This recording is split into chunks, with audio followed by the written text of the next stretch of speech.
Okay, I got to be honest with you. A lot of times I'm pretty much a happy person most of the time. But the past couple of days, I don't know, I've just gotten myself into what I call a mud puddle. And that's a place, you can call it a pity party, whatever the deal is, where I sit there and I'm just don't believe in myself. I'm just feeling all bad about everything and the whole world. And I don't know, maybe that's just a symptom of the times right now.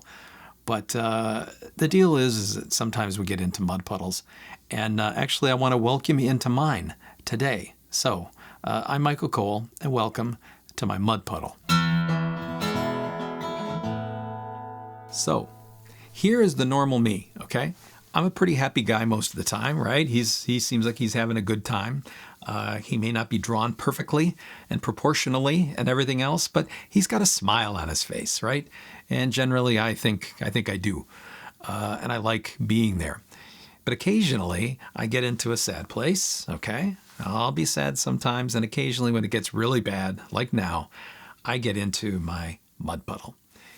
Now, how I got here was I started just focusing on bad things, really as I needed to get this episode done. I couldn't figure out what I wanted to do.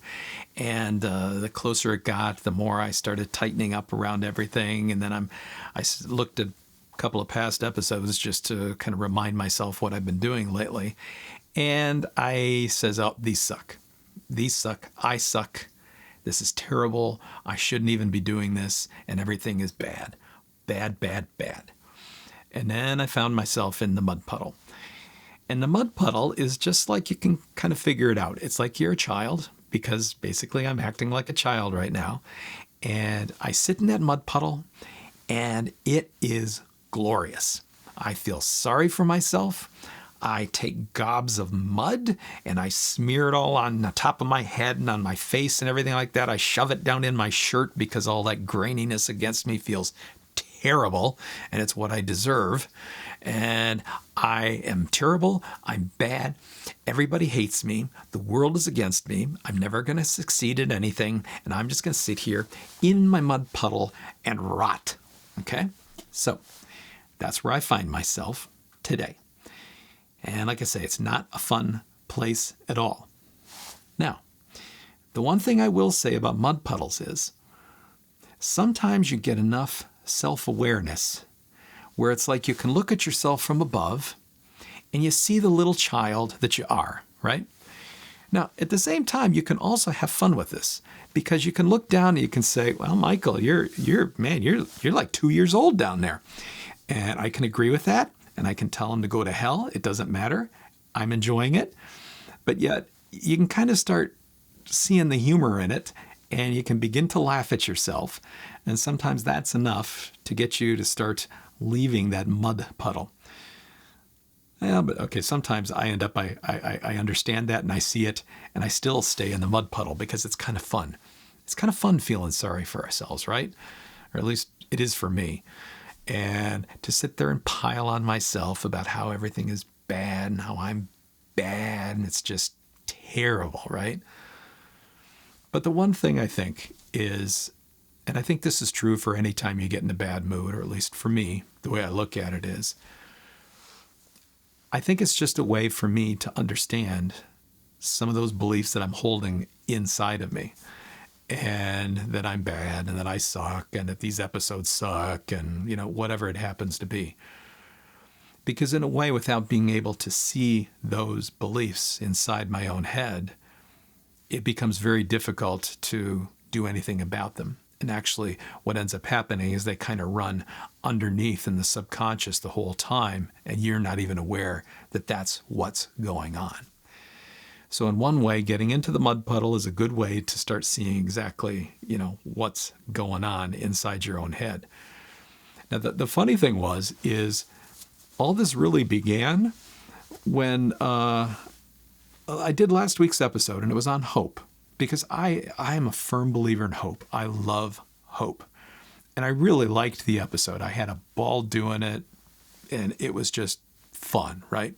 And I checked it out again, and I really enjoy it. But the funny thing so there I come with a great episode that I really enjoyed. And then what happens? is those other thoughts started coming afterwards. And this is something that I've seen in my life. So it's another thing for you to watch out for. What ends up happening is a lot of times when you have a particularly good day, or when you have accomplished something amazing, right, in your life, or whatever it happens to be, and you're focusing on that fantastic day, that amazing thing that just happened, what may happen, you may not have this happen, but I certainly get it, many times soon after that comes the bad thoughts, right? They start kind of down here a little bit. It's almost like they're 2.5 or 2 years old also, and they're kind of tired because they're not being paid attention to, because you're paying attention to all the happy stuff that you just did, the accomplishments, right? So these bad thoughts, these crap thoughts, they start coming up and start gnawing away, right? And they sit there and it's a battle, and it's a battle, and they take down the good thoughts and they whack them down like that, and suddenly the bad thoughts are triumphant. And the bad thoughts take you then down into that mud puddle, right? The mud puddle. You see that? He is being ruled by his crap thoughts. So watch out for that. Now, if you find yourself in a mud puddle, fret not. It's going to be okay. Because what ends up happening is just the same way when you start activating all of those thoughts, eventually you're going to break out of it. Now, if you don't, if you find yourself down in that mud puddle, if you find yourself really sad, definitely ask for help.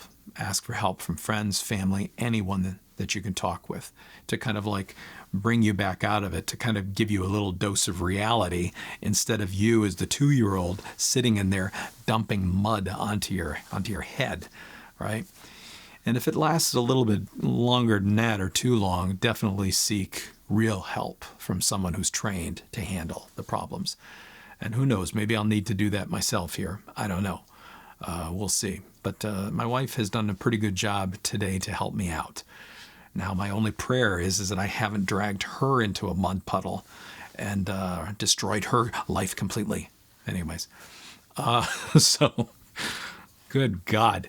I guess in the end what I'm saying is that, you know, if you find yourself in a mud puddle, as I am right now, it's okay. And sometimes it's kind of fun to wallow in there, like the 2-year-old children that we are a lot of times.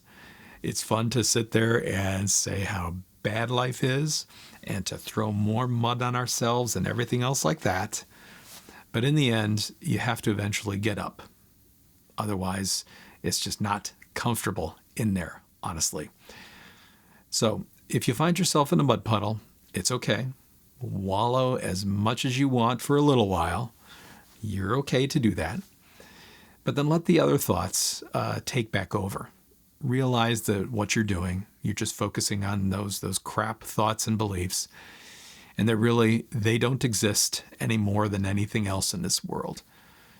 And if you focus on the fear and the bad things, that's what you're going to end up creating in your life. So sit in your mud puddle for a little while. It's kind of fun until it's not. And at that point, get up, brush yourself off, get cleaned, have a margarita or a piece of chocolate or something like that. Have a ball, live your life, and it's going to be okay. Love ya.